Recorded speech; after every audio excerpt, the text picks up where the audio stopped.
sheekadan waxay haystaa TikTok-ga 24 saac la soo dhaafay sheeko la yaab leh oo qosolkeedana wadata waaye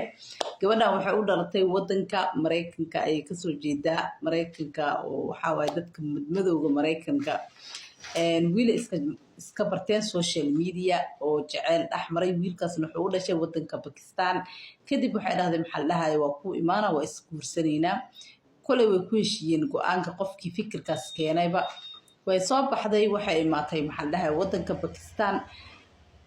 waxay ahayd balanta inay airport ku kulmaan airportkii imaaday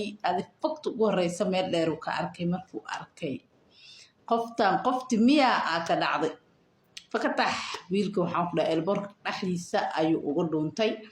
soo ayada marka maxaa dhahay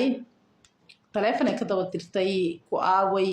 waa ku imaana arrin ay soo gasho dhahay adigu madadaaliyay way soo baxday kulli hotel ay kireysatay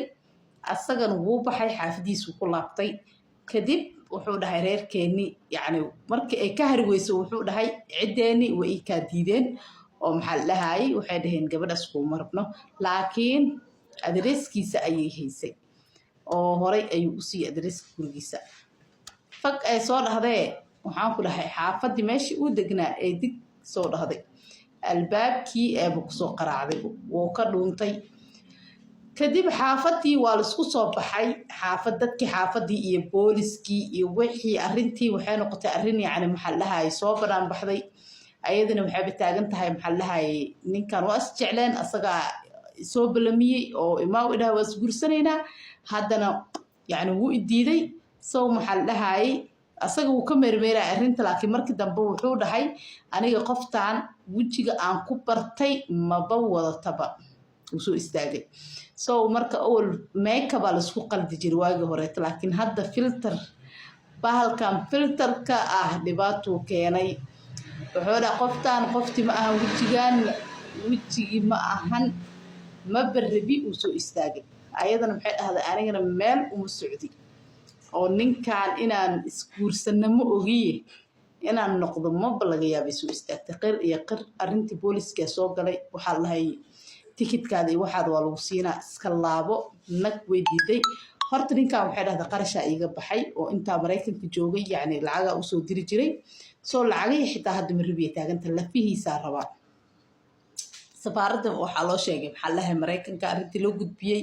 oo maxaa lahay booliska Pakistan u gudbiyeen safaaraddii arrintii soo gashay waxay dhahday wadankaada ku laabo tikidkaada iyo waxaad dhanna annaga qabno iska laabo maadaama qorshihii u soo baxday uu fashilmay walaalay laabo qoftaan laaba ilaa hadda laga kari laayahay hadda boolisku waxay ku qasbanaadeen in ay qasab kusoo wadaan ee airportka ku keenaan maadaama ayaantan dhan laabo lagu haayay soo marka maxaa dhahay arrintan waxaan ku dhahay dumarka Soomaalida aan la yaabi jiray oo yani oo aan dhihi jirin manin la'aan jirto naag oo nin u dhoofayso laakiin ila Soomaali bis ma ahane xaliimooyinka way ka wada siman yihiin waxaan ku dhahay arrin la yaab leh waaye qofta waxay taagan tahay inaan ninkan isguursano mooyaane ma bilaabanayba xoog arrinta waxa qosolka wata waxa waa yani guur oo qasab waay soo maxaa dhahay insha Allah waxa rajaynayaa inaan maxaa dhahay sheekadan qosolka badan leh xaqeeda siiya ilma adeer real meel dheerna gaarsiiya